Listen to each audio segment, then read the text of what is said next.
sumilak padang sengkala sumingkir selamat teguh rahayu awit karsaning Gusti Datullah Sirullah Nurullah Kodratullah kanthi linambaran niat ibadah ebak Rasul mugi Gusti tansah amberkahi wis dumugi wahyane mangsa dumawahing kodrat-kodrating Gusti kang murbeng jagat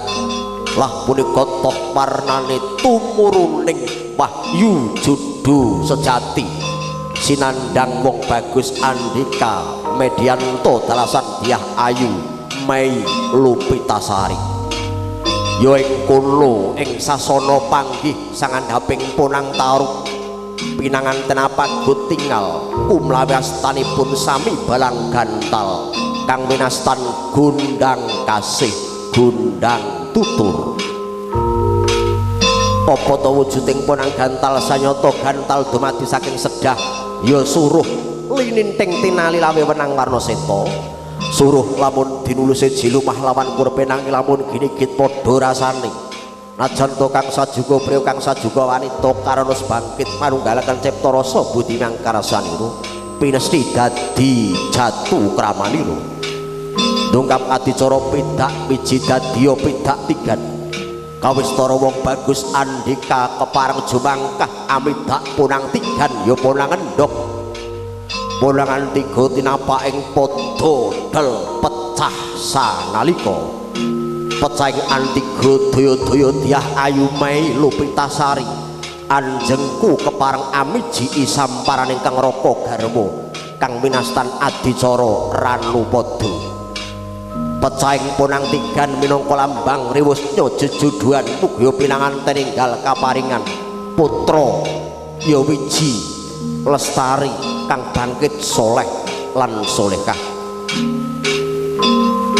sayata kambang kumambang ing sekar triwarna kaning jero bokor kencana mawar melati miwah kanthil lamun winawar tembung manis dadya pambukaning karya tamba ganganggung kumantil kantiling padone netra tumameng tungtungi nala pidak tigan dungkap paripurna pinanganten putri kalanting jumeneng dening pinanganten kakung kang winastan adicara junjung derajat mengkulambang wis wajibe piyai kakung junjung derajating piyai putri wis wajibe piyai putri ngreksa kaluhuraning piyai kakung mat sinamatan daya dinayan sesarengan ngembat ruwet rentenging bebrayan tumuju ing kamulyan katentremaning gesang kekalipun wis kepareng jumeneng tangkep asta kaubengan bonang iker kang sinebut iker panjang ilang minangka pratandha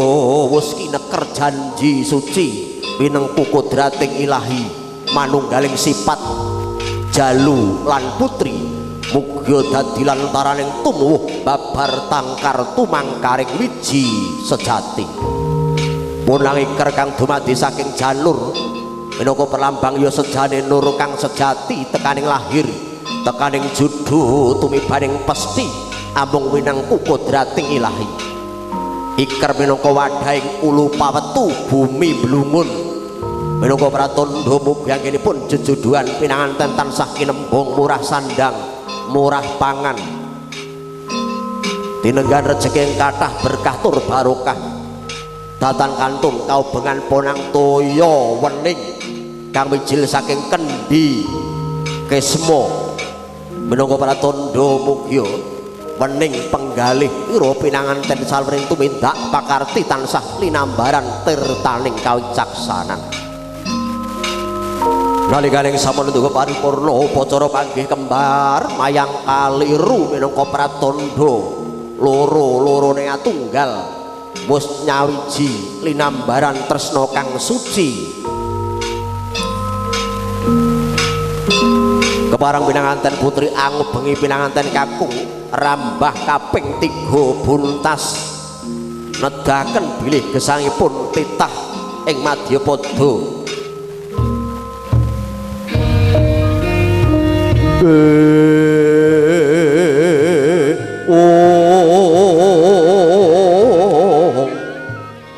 Mangkono buntas rambah kaping 3 buntas pranyata tigang alam jagating gesang titah ing Madyapada sinindur binayang karimawi sindur kang panorekta seta abang putih kanthi papayung budi rayu wani marang bebener di marang kanistan tinuntun ing reng kautamanan jog ing kamulyane gesang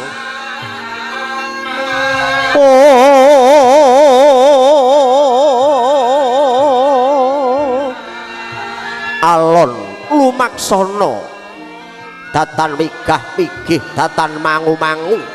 anane mung madhep mantep tan mingkuh saliring kewuh tan samar mring mubah musik ing jaman dasar keparanyata Bapak Riyanto priyangga kang sampun dungkap ing yuswa agalembat kus kacakup mila datan mokal sinebat Bapak karna swagang mapakaken dhateng lekas tekadipun kang putra Sarimbit saya caket prabda kang sinedya ngajengaken sinangsana adi daya kalepas punang sindur mangke kepareng nyanipun Bapak Riyanto lenggah wonten samadyaning sinangsana adi netepi adicara bobot timbang katimbang bobot ing katresnan pinanganten Sarimbit mila datan mokal gegambaranipun mangke pinanganten kapangku ing jengku kanan jengku kering kene yo lang yo nduk sun pangku kaki nini katimbang boboting pinanganten Sarimbit dening yanipun Bapak Riyanto keparang Ibu Lampin nyuwun pirsa kanthi lirih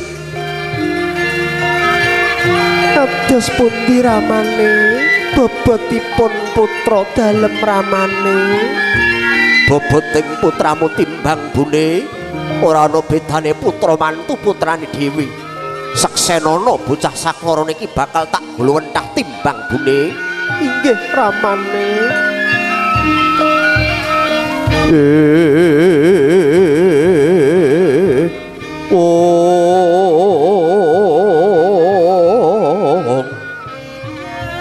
adicara wisudhatama pinanganten kalenggahaken katandur ing sasana palenggan. Bismillahirrahmanirrahim. Niat ingsun nandur titahing Gusti ing alam bebrayan sepisan dadi kanggo selawase yo nggih.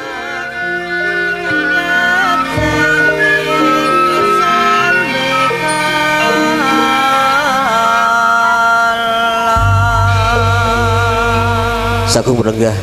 bagaten tumapak adicara panggih lumampah kadi slamet.